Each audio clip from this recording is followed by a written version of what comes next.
आज उन्हें रोटी की चादर न बनाई होती तो हम तो अब तक जिंदा भी नहीं हो पाते शायद। देखो तो बाहर कितनी ठंडी हवा चल रही है और कितनी ज्यादा ठंड लग रही है। दादाजी, करप्शन तो बुरी बात है, तो सरकार में लोग करप्शन क्यों करते हैं? पता नहीं बेटा, लेकिन करते तो है, तभी तो हमें अपने गेहूं के सही दाम नहीं मिल रहे, इतना ज्यादा डिमांड होने के बाद भी। हमने तो लेटर भी लिखा था गवर्नमेंट को, लेकिन अब तक वहाँ से भी कोई सुनवाई नहीं हुई है। सरकार ऐसी ही है।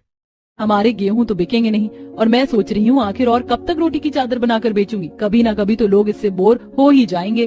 तुम चिंता मत करो, कुछ ना कुछ तो उपाय जरूर निकलेगा। लेकिन बेटा देख रहा है ठंड कितनी ज्यादा है, अगर ऐसा ही रहा तो धीरे धीरे ये गेहूं खराब हो जाएगा। इस फसल से पैसे अगर नहीं आए तो अगली फसल कैसी लगेगी, वो भी तो अलग ही चिंता है ना बेटा। हाँ, देखते हैं क्या होगा।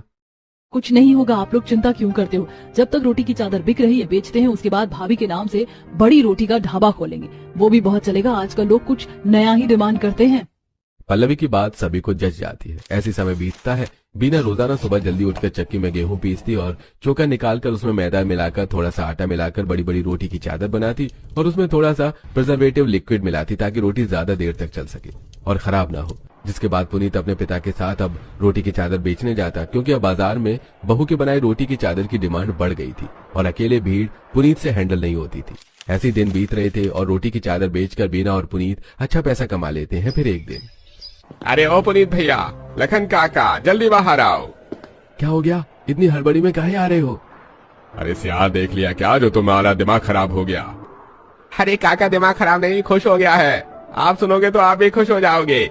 आपने सरकार को जो लेटर लिखा था याद होगा, अब 6 महीने बाद उसका रिस्पॉन्स आया है। सरकार ने उस लेटर पर कार्रवाई शुरू कर दी है और वो जो करप्ट ऑफिसर था सरकार ने उसे भी सस्पेंड कर दिया है।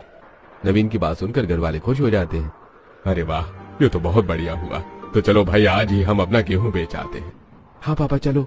जिसके बाद लखन और पुनीत अपने गेहूं के कमरे में जाते हैं, जहाँ ढेर सारा गेहूं अभी भी रखा हुआ था। क्या बात है, बिना रोज इतनी सारी रोटी की चादर बनाती है, फिर भी अभी तक इसमें से बहुत कम गेहूं ही खत्म हुआ है। तभी वीना वहाँ आती है। हाँ, क्योंकि मैंने इसमें से गेहूं कम लिए हैं और मैं ज्यादातर चोकर और मैदा मिक्स करके ही रोटी की चादर बनाती हूँ। इसमें आटा बहुत ही कम मिलाती हूँ और मैदा डालने से चादर बड़ी बनती है। वीना की चतुराई देखकर पुनीत बहुत खुश होता है। बेटा चल, अब ये गेहूं बेच आते हैं ताकि इसका मुनाफा निकल आए और हम नई फसल की तैयारी कर सके। हाँ जी, और अब ठंड भी बढ़ते जा रही है, कब तक बहू की बनाई हुई रोटी की चादर में गुजारा होगा। आप लोग गेहूं बेच आइए और जो पैसे मिलेंगे फिर उससे रजाई, गद्दे और स्वेटर आएगा। जिसके बाद लखन जी और पुनीत पिकअप पर सारा गेहूं लोड करके सरकारी कोटे में उसे बेच आते हैं और अब उन्हें उनके गेहूं के मनचाहे दाम मिलते हैं और उन्हें वहां सराहना भी मिलती है कि उनकी वजह से कई लोगों के गेहूं अच्छे दाम पर बिके। वहीं पहले जिन लोगों ने करप्ट अधिकारियों के